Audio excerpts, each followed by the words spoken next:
Good morning class. पिछले दिनों हमने आपके पाठ्य पुस्तक स्पर्श के दुख के अधिकार का अग्रिम भाग का पठन किया था, जिसमें बुढ़िया का जवान बेटा सांप के डसने से मर गया था। आज हम उसके अंतिम भाग का पठन करने जा रहे हैं।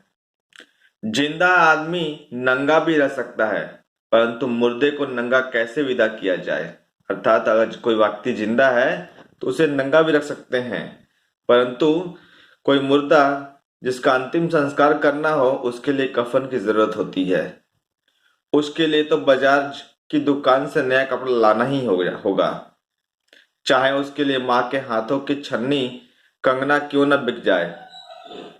भगवाना परलोक चला गया। घर में जो कुछ चुनी भूसी थी सो उसे विदा करने में चली गई, अर्थात जो कुछ बचा हुआ था वह उसके अंतिम संस्कार में चला गया। बाप नहीं रहा तो क्या, लड़के सुबह उठते ही भूखे से बिलबिलाने लगे। लड़के अर्थात भगवाना के बच्चे भूख से बिलबिलाने लगे, रोने लगे। दादी ने उन्हें खाना के लिए खरबूजे दे दिए, लेकिन बहू को क्या देती। बहू का बदन बुखार से तवे की तरह तप रहा था। अब बेटे के बिना बुढ़िया को दुअन्नी चुअन्नी भी कौन उधार देता।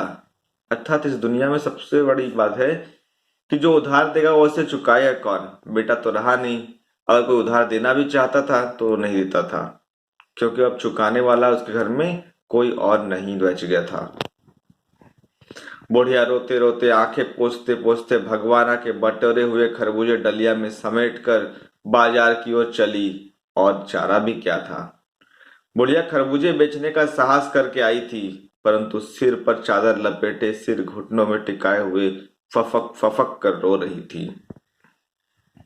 कल जिसका बेटा चल बसा, आज वह बाजार में सौदा बेचने चली है। हाय रे पत्थर दिल। उस पुत्र वियोगिनी के दुख का अंदाजा लगाने के लिए पिछले साल अपने पड़ोस के पुत्र की मृत्यु से दुखी माता की बात सोचने लगा।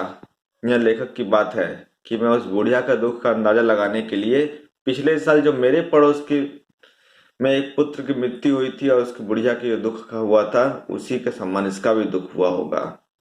वह संभ्रांत महिला अर्थात वो पैसे वाली सुसज्जित महिला पुत्र की मृत्यु के बाद 2.5 मास तक पलंग से उठ न सकी थी। उन्हें 15-15 मिनट बाद पुत्र वियोग से मूर्छा आ जाती थी, अर्थात बेहोश हो जाती थी, और मूर्छा न आने की अवस्था में आंखों में आंसू न रुक सकते थे।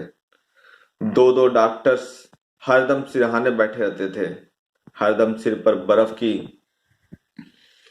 बर्फ रखी जाती थी। शहर भर के लोग मन में उस पुत्र शोक से द्रवित हो उठे थे। यहाँ चित्रित किया गया है वो भी एक माता थी जो पुत्र वियोग से कितना बड़ा प्रभावित हुई थी, और यह भी एक माता है जो मजबूरी बस अपने पोते पोती की जिम्मेदारी उठाने के लिए दूसरे ही दिन उसे बाजार में आना पड़ा। जब मन को रास्ता नहीं मिलता तो बेचैनी से कदम तेज हो जाते हैं। उसी हालत में नाक ऊपर उठाए राह चलतों से ठोकरे खाता मैं चला जा रहा था। सोच रहा था, शोक करने के गम मनाने के लिए भी सहूलियत चाहिए। दुखी होने का भी एक अधिकार होता है। उक्त पंक्ति में यह इस पाठ की बहुत महत्वपूर्ण पंक्ति है। इसका परीक्षा में हमेशा अर्थ पूछा जाता है कि क्या इस दुनिया में आज के जमाने में शोक करने के लिए अर्थात दुखी मनाने के लिए भी क्या पैसा होना जरूरी है। अगर आप उसके काबिलियत है अर्थात पैसे वाले हैं, सहूलियत है आप में अर्थात आप में दम है, तो ही आप शोक मना सकते हैं, अन्यथा यह समाज आपको शोक मनाने नहीं देता है।